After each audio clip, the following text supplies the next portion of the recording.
آج اجتماع کا پہلا دن روحانی منظر سے لبریز رہا۔ مالیگاؤں ضلع ناسک کا 2 روزہ عمومی اجتماع کا آج پہلا دن روحانی منظر سے ایمانی حرارت سی کیفیت سے بھرا ہوا دکھائی دیا۔ مالیگاؤں سمیت ضلع بھر سے مسلمانوں نے اس میں شرکت کرتے ہوئے نظر آ رہے ہیں۔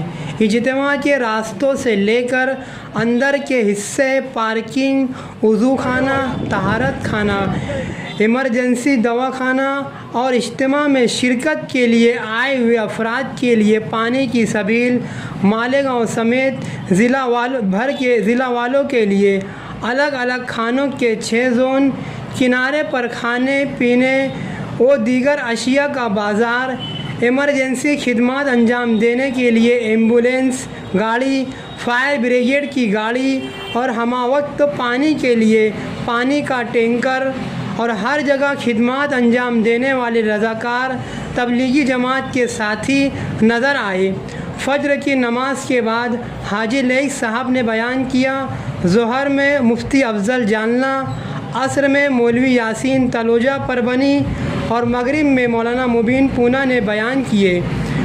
کل جمعہ کو دوسرے و آخری دن مغرب میں بیان و دعا حضرت مولانا سعد صاحب کے فرزند کریں گے، ایسی اطلاع ملی ہے۔ آج شہر میں اکثر کاروبار بند رہے۔ کل مالیگاؤں سمیت ضلع بھر سے لاکھوں کی تعداد میں اجتماع گاہ میں شرکت کی امید بتائی جاتی ہے۔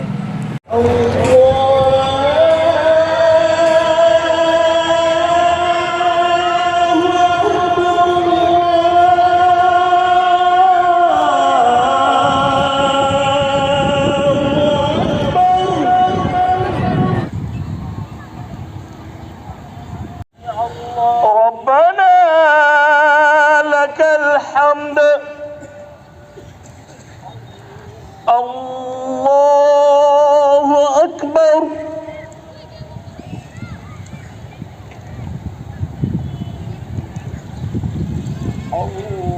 الله أكبر۔ اس کے مکان کے لیے، تن چھپانے کے لیے کپڑوں کے جوڑوں کے لیے، سر ڈھانکنے کے لیے سلیب اور بنگلے کے لیے، بلکہ میرا اور آپ کا اور قیامت تک کے آنے والے امت کا سے مسئلہ آخرت کا مسئلہ ہے، موت کا مسئلہ، نجات کا مسئلہ، سکرات کا مسئلہ، اللہ کی عدالت کی پیشی کا مسئلہ۔ میرے بزرگ اپنے کو کیا پتا دنیا سے جانے والا کون کس کام میں جائے گا، کون جل کر مرے گا، کون ڈوب کر مرے گا، کون ایکسیڈنٹ کی موت مرے گا، کون دوا خانوں میں ادھر رگڑتا ہوا دنیا سے جائے گا، والدہ والوں نصیب والوں اپنے کو کیا پتا تصویر ہاتھ سے پہلے چھوٹے کی دم پہلے نکلے گا اور کافی مسلم کو دم چھوٹے گا نہیں رہ جاتا ہے۔ اور سارا دار و مدار ہمارا اور آپ کا خاتمے کرے جبر آمن کی خواتین ایمان کے ساتھ کیا اس کا بیڑا پار، اور اللہ نہ کرے کھاتے کماتے یہ چلا گیا بغیر ایمان کے بنائے، ایمان کے بغیر سیکھے اور بغیر ایمان کے دنیا سے چلا گیا، صدیاں گزر جائے گی، بڑے سے بڑے نبی کی سپاری ہو اس کے حق میں کافی آئے گی۔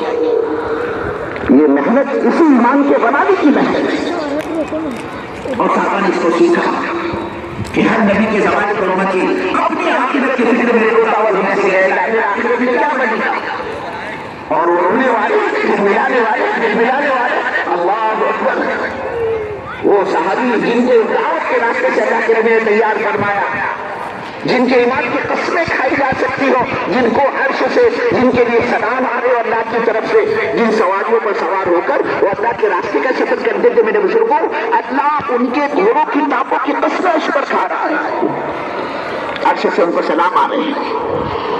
اللہ نے ان کے بارے میں فرمایا یہ ایسی جماعت ہے جو دعوت کے راستے سے ہمارے محبوب صلی اللہ علیہ وسلم نے تیار فرمائی، اللہ ان کے بارے میں فرمایا رجال اللہ تبین تجارت منافع ذکر اللہ، یہ ایسے جماعت ان کا بزنس، ان کا کاروبار، ان کا شاپنگ سینٹر، ان کے بزنس کے ان کے کاروبار، ان کی فیکٹریاں، ان کی ملیں، ان کی کھیتیاں، ان کے باغات، ان کی تجارت کی منڈیاں، ان کی بیویاں، ان کے بچے، ان کو ہم سے رابطہ کرنے میں ریکارڈ آئے نہیں بچے۔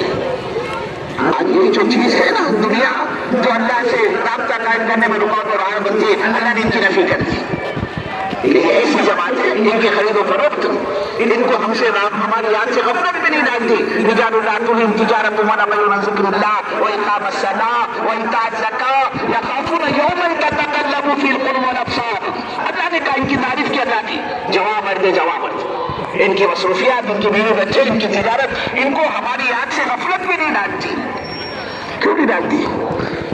اللہ فرما رہے ہیں یہ نماز کے فاؤنڈیشن کو مضبوط کرنے والے ہیں, اس کی جڑوں کو, اس کی بنیادوں کو مضبوط کرنے والے, اقامت الصلاۃ, یہ نماز کے قائم کرنے والے. اور ہم نے جو بھی ان کو دیا ہے یہ اپنے مالوں کو ضرورت مندوں پر خرچ کرتے. کیا مطلب؟ یہ اپنے مالوں کی زکات ادا کرتے. اور اللہ نے کہا یہ سب کیوں کرتے؟ یخافون یوما تتقلب فی القلوب والابصار, اور یہ سب اس لیے کرتے, یہ اس دن سے ڈرتے ہیں جس دن ہم دلوں کو اور آخرت کو الٹ پلٹ کر کے رکھ دیں گے, جس سے مراد قیامت کا دن ہے. اللہ نے ان کے بارے میں کہا اولئک هم الفائزون, یہ کامیاب لوگوں کی جماعت ہے. اولئک هم الراشدون, اللہ نے کہا رشد و ہدایت والے یہ صحابہ. کہیں اللہ نے فرمایا اولئک حزب اللہ, صحابہ کو کیا کہا اللہ نے؟ اولئک حزب اللہ. اللہ کہہ رہا ہے یہ ہماری جماعت ہے, اولئک حزب اللہ. تو کہیں اللہ ایسا خوش ہوا, ایسے خوش ہوا اس جماعت سے, کہا رضی اللہ عنہم ورضوا عنہ, ہم ان سے راضی اور یہ ہم سے راضی. حضور پاک صلی اللہ علیہ وسلم ان کو جنتی ہونے کی خوشخبریاں سنائی.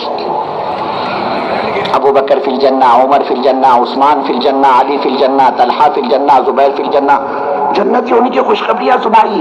کبھی اللہ کے نبی فرماتے میں ابو بکر اور عمر, میں ابو بکر اور عمر, اور ایسے 3 انگلیاں کرتے جس طرح قریب نا, ایسے اس طرح جنت میں بھی ساتھ ہو گئے.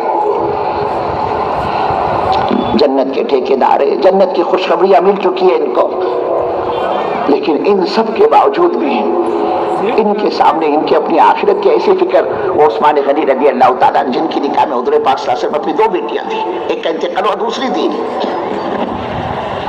آپ نے فرمایا عثمان نے دنیا کی میری کفالت کی, اللہ آخرت کی اس کی ضرورتوں کو پورا فرما. عثمان نے دنیا میں میرا ساتھ دیا, اس کو اللہ آخرت میں اس کی ضرورتوں کو اپنے خیبی خزانے سے. آپ نے دعا کی حضرت عثمان غنی رضی اللہ تعالیٰ کی. لیکن وہی عثمان غنی جن کو جنت کی خوشخبری اللہ کے نبی سے مل چکی ہے, پھر بھی مطمئن نہیں اپنی آخرت کے معاملے میں.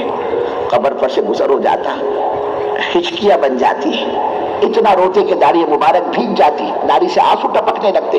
لوگوں نے کہا گورنر صاحب, امیر المؤمنین, آپ جنت اور جہنم کو بھی تو سنتے ہیں, وہاں کے آگ کے انگاروں کی پٹائی, وہ مائے حمیم و غسلین, کہ اگر دنیا کے اندر کسی نے اپنی چاہتوں سے پیٹ بھرا, نہ حلال دیکھا نہ حرام دیکھا, سود اور جھوٹ اور رشوت اور دھوکہ اور غبن اور فراڈ, لوگوں کی زمینیں دبائی, لوگوں کی پراپرٹی ہڑپ کر دی, کورٹوں کے اندر لوگوں کے خلاف جھوٹے مقدمے دائر کر کے اس نے اپنا پیٹ بھرا, کہ کل قیامت میں یہ اللہ کا بندہ بھوکا ہوگا. جس نے دنیا میں چاہتوں سے اپنا پیٹ بھرا, نہ حلال دیکھا نہ حرام دیکھا, نہ جائز دیکھا نہ ناجائز دیکھا, نہ صحیح دیکھا نہ غلط دیکھا, کہ بھائی اس کو تو اپنا پیٹ بھرنا ہے. اب جس راستے سے بھی بنے, کہ کورٹ میں جا کر جھوٹی گواہی دینے سے پیٹ بھرے, لوگوں کی پراپرٹی ہڑپ کرنے سے پیٹ بھرے, لوگوں کی زمینوں پر دبانے سے, قبضہ کرنے سے. ہاں آج اس سے لوگ بچھڑتے نہیں ہیں, جبکہ اللہ کے نبی نے فرمایا ایک بارش اگر کسی کی زمین دبائی ہو نا کسی نے, کل قیامت میں اللہ 7 زمین اور آسمان کا توق بنا کر اس کے گلے پہ ڈالے گا. جو دیکھے گا سمجھے گا یار اس نے کوئی بڑا کام کیا, یہ مہا پاپی لگتا ہے. ہاں اللہ کے نبی نے فرمایا 10 پیسے کسی کے دبائے ہو نا, 10 پیسے, کیا حیثیت ہے 10 پیسے کی؟ آج فقیر کو دو گے نا تم 10 پیسے, وہ میرے کو تم کو اوپر سے نیچے تک دیکھے گا, یار یہ خود تو فقیر نہیں ہے 10 پیسے دے رہا. لیکن کل قیامت میں اللہ کے نبی نے فرمایا کسی کے 10 پیسے دبائے ہو نا, اللہ 700 مقبول نیکیاں اس کے ضائع کرے گا, اس کو دینا پڑے گا جس کے 10 پیسے دبائے. میرے بزرگوں, میرے بھائیوں, میرے دوستوں, یہاں ایک نیکی کا ٹھکانا نہیں, وہ مقبول ہوتی کیا مردود ہوتی, کہاں سے لاؤ گے 700 نیکیاں؟ تو لوگوں نے کہا امیر المؤمنین جنت اور جہنم کے تذکرے بھی تو آپ سنتے ہیں, کہ وہ مائے حمیم وہ غسلین, کہ جس نے دنیا کے اندر چاہتوں سے اپنا پیٹ بھرا, کل قیامت میں بھوکا ہوگا, اور 500 سال تک وہ بھوکا ہوگا, اور چیخے گا, چلائے گا, اے اللہ 500 سال کا میں بھوکا ہوں, میرے کو کچھ کھانے کو مل جائے اور کچھ نہیں چاہیے, تو میرے بھوک کا مسئلہ حل کر دے. حضور پاک صلی اللہ علیہ وسلم فرماتے 500 سال کی چیخ و پکار کے بعد اس کو جو کھانے کے لیے دیا جائے گا وہ کوئی بہترین قسم کے ہما قسم کے کھانے نہیں ہوں گے, بلکہ اللہ نے اس کو کہا ان شجرۃ الزقوم طعام الاسیم, جہنمیوں کا کھانا, جس کو قرآن نے زقوم کہا, وہ کانٹے دار درخت کا وہ پھل انتہائی سخت، انتہائی کڑوا، انتہائی کانٹے دار اس کو کھانے کے لیے دیا جائے گا. کب؟ 500 سال کے گزرنے کے بعد، اور قیامت کا ایک دن 50,000 سال کے برابر ہوگا. کس کو؟ جس نے دنیا میں چاہتوں سے پیٹ بھرا، وہاں یہ بھوکا ہوگا اور اس کو کھانے کے لیے دیا جائے گا.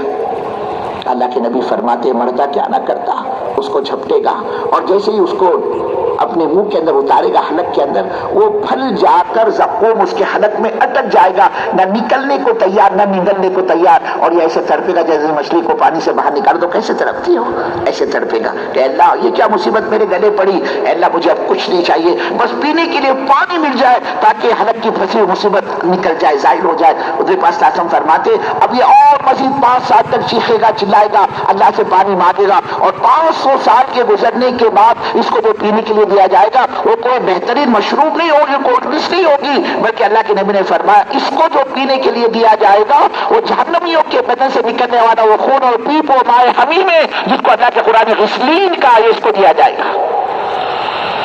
پھر اللہ کے نبی نے اس غسلین کی تعریف کی، غسلین ہے کیا؟ فرمایا یہ وہ ہے جہنم سے نکلنے والا بدن سے، جہنمیوں کے بدن سے نکلنے والا خون اور وہ پیپ کہ اس کا ایک قطرہ اگر آسمان سے زمین پر ٹپکایا جائے، اللہ کے نبی صلی اللہ علیہ وسلم فرماتے اس ایک قطرے کی گندی بدبو کی بنا پر سارے دنیا کے انسان بے ہوش ہو کر گر پڑے گے. اللہ کے نبی فرماتے یہ اس کو پینے کے لیے دیا جائے گا، اور جیسے ہی یہ اس کو پینے کے لیے لپٹے گا، جھپٹے گا اور اس کو پینا چاہے گا اور اس پیالے کو مائے حمیم کو، اس غسلین کو اپنے منہ کے قریب لے کر جائے گا، اللہ کے نبی فرماتے اس کی حرارت، اس کی گرماہٹ، اس کا ٹیمپریچر کی بنا پر اس کے نیچے کا سوچ کر اس کے پیروں پر آ کر پڑ جائے گا اور اوپر کا سوچ کر اس کے سر کے پیچھے کی طرف چلا جائے گا.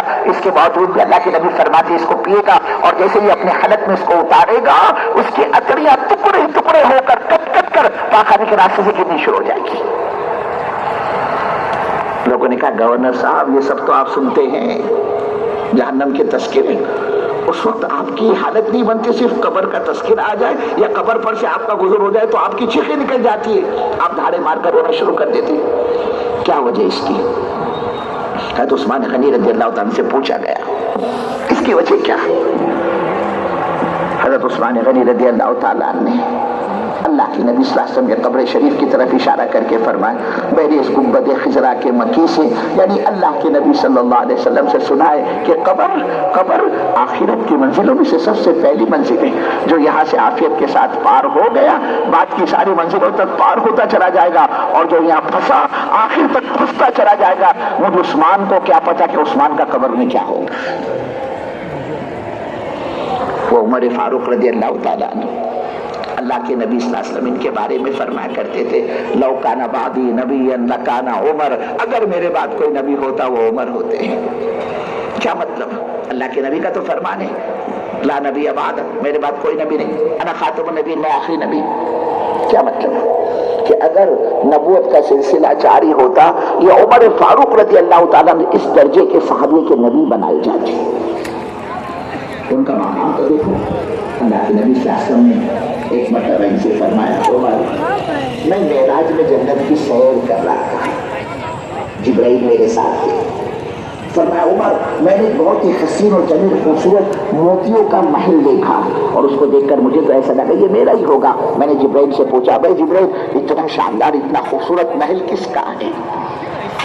آپ نے فرمایا عمر جبرائیل مجھ سے کہنے لگے یا رسول اللہ صلی اللہ علیہ وسلم یہ قریش کے ایک نوجوان کا محل ہے. آپ نے فرمایا عمر میں تو سمجھے یہ میرا ہی ہوگا. میں نے دوبارہ پوچھا ارے بھائی جبرائیل اس قریش کے نوجوان کا نام تو بتا میرے کو اتنا خوبصورت محل. آپ نے فرمایا عمر جبرائیل مجھ سے کہنے لگے یا رسول اللہ صلی اللہ علیہ وسلم یہ قریش کے اس نوجوان کا محل ہے جس کا نام عمر بن خطاب رضی اللہ تعالیٰ. آپ نے فرمایا عمر وارے کے نیارے تیرے تو چل پڑی نکل پڑی کیا کہنے تیرے؟ آپ نے فرمایا عمر میرا جی چاہا کہ میں اندر داخل ہو کر دیکھوں تو صحیح باہر سے اتنا خوبصورت شاندار تیرا محل تو اندر کیسا ہوگا. آپ نے فرمایا اور میرے کو حیرت آئی تمہاری اجازت کے بغیر میں اندر کیسے داخل ہوتا. حضرت عمر رضی اللہ تعالیٰ یہ سن کر رونے لگے کہ یا رسول اللہ صلی اللہ علیہ وسلم آپ اس میں داخل ہو جاتے اس سے بڑھ کر میرے لیے خوشی کی بات اور کیا ہو سکتی ہے. یہ ان کا مقام ہے. یہ وہی عمر فاروق رضی اللہ تعالیٰ، ان کی زبان پر اللہ کا قرآن بولتا تھا۔ ایسے 17 مقامات کم و بیش کہ حضرت عمر کی چاہت پر اللہ نے اپنے احکامات نافذ کیے۔ حضرت عمر چاہتے تھے یہ کیا لوگ شراب پی کر مسجد میں آتے، اللہ کی طرف سے کوئی ایسا ٹھوس قانون یعنی شراب کی حرمت کی آیت اتر جائے تاکہ امت کی شراب ختم ہو جائے۔ اللہ نے حضرت عمر کی چاہت پر شراب کی حرمت والی آیتیں اتاری۔ حضرت عمر چاہتے تھے امت کی ماں بہنوں کے اندر پردہ زندہ ہو جائے۔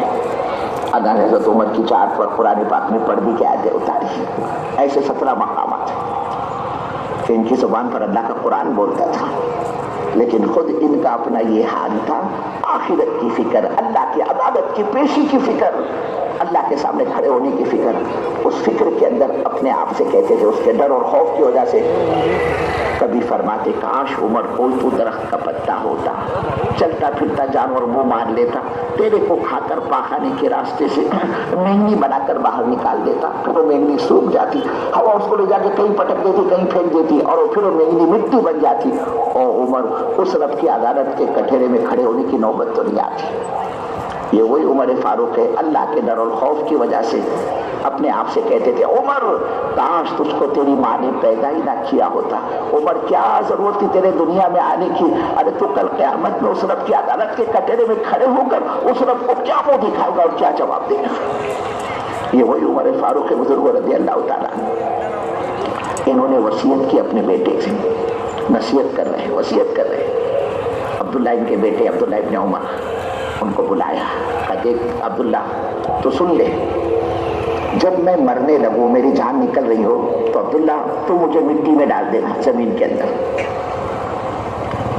اور جب جان نکل رہی تھی نا میرے بزرگوں تو یہ چہرہ، یہ ناک، نہ میرے بزرگ یہ پیشانی، یہ ہونٹ مٹی میں اس طرح سے ملتے تھے تو رضی اللہ تعالیٰ جیسے بچہ مٹی میں لوٹتا ہو، اپنے چہرے کو مٹی میں ملتے تھے اور اپنے آپ سے کہتے تھے او عمر اگر اللہ نے تیرے کو معاف نہیں کیا تو تیرا کیا ہوگا۔